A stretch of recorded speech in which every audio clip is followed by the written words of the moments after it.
በጭንቅ ውስጥ ያለች ኦርቶዶክስ የንጹሃን ደም የመንግስት ዝምታና የአባቶች መሪነት የት አለ? በኢትዮጵያ በተለያዩ አካባቢዎች በተለይም በወለጋና በአርሲ በንጹሃን ምዕመናንና በቤተ ክርስቲያን አባቶች ላይ እየደረሰ ያለው አሰቃቂ ጥቃት ማቆሚያ አጥቷል። ቤቶችና የሃይማኖት ተቋማት እየተቃጠሉ ንጹሃን እንደ በግ እየታረዱ ይገኛሉ። በዚህ ቪዲዮ የህዝብን ጥልቅ ሐዘን፣ የመንግስትን አቅም ማጣት ወይም ቸልተኝነትና የቤተ ክርስቲያን መሪዎች አሁን ያሉበትን ታሪካዊ ኃላፊነት እንወያያለን። ራሳችንንና እምነታችንን ለመከላከል ፍትህና አንድነት ለምን አስፈለገ? ሐሳባችሁን በኮሜንት አጋሩን።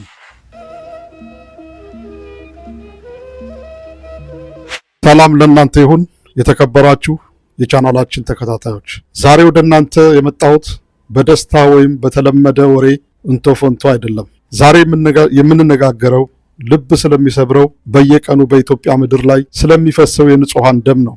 በተለይም በኦሮሚያ ክልል በወለጋና በአርሲ ምድር ላይ በኦርቶዶክሳውያን ላይ እየደረሰ ያለው ግፍ ከቃላት በላይ ሆኗል። መነኩሳት አባቶች፣ እናቶች፣ ህፃናትና በእምነታቸውና በማንነታቸው ብቻ በአሰቃቂ ሁኔታ እየታረዱ ቤታቸውና ቤተክርስቲያናቸው በእሳት እየነደደ ነው። ይህ ግፍ እስከ መቼ ይቀጥላል? የሚገርመውና የሚያሳዝነው ግን ይህ ሁሉ መከራ በምርጫ ማግስት ጭምር በባሰ ሁኔታ እየቀጠለ መሆኑ ነው። አጥቂዎች ያለምንም ፍርሃት በደስታ እየጨፈሩ ንጹሃንን እንደ በግ ሲያርዱ ማየት የህሊና ሞት ነው። እዚህ ላይ ነው ትልቁ ጥያቄ የሚነሳው። መንግስት የት ነው ያለው? የዜጎችን ህይወት የመጠበቅ ቀዳሚ ኃላፊነት ያለበት መንግስት ይህንን ግፍ ማስቆም አልቻለም። እንዲያውም የብዙዎች ጥርጣሬ የመንግስት እጅ አለበት እስከ ማለት ደርሷል። ዝምታው እርምጃ ለመውሰዱና የንጹሃን መታረድ እንደ ተራ ወሬ መቆጠሩ ከመንግስት ጀርባ ትልቅ ሴራ እንዳለ ያሳያል። ነገር ግን ከዚህ በላይ የሚያመው የገዛ መሪዎቻችን ዝምታ ነው። የኦርቶዶክስ አባቶችና መሪዎች ለምንድን ነው ቁጣቸውን የማይገልጹት? ለምንድን ነው ህዝባቸውን አስተባብረው ይህንን ጥቃት ለመመከትና ራሱን እንዲከላከል የማያደርጉት? ከማልቀስና መግለጫ ከመስጠት ውጪ ያለንን መንፈሳዊና ማህበራዊ አቅም ተጠቅመን መቆም ያቃተን ለምንድን ነው? እኔ እንደ አንድ ኦርቶዶክሳዊ አምናለሁ እግዚአብሔር በሰጠን አቅም በህጋዊና በሞራላዊ መንገድ ራሳችንን መከላከል፣ መገዳደርና ይህንን ግፍ መጋፈጥ መቻል አለብን። ዝምታ ገዳዮችን ከቀን ወደ ቀን እያበረታቸው ነው። መሪዎቻችን ከመንበራቸው ወርደው ከህዝቡ ጎን መቆም አለባቸው። ህዝብ በአንድነት ተነስተው ድምፅን ማሰማት፣ መብትን ማስከበርና ማንነትን ማስከበር አለበት።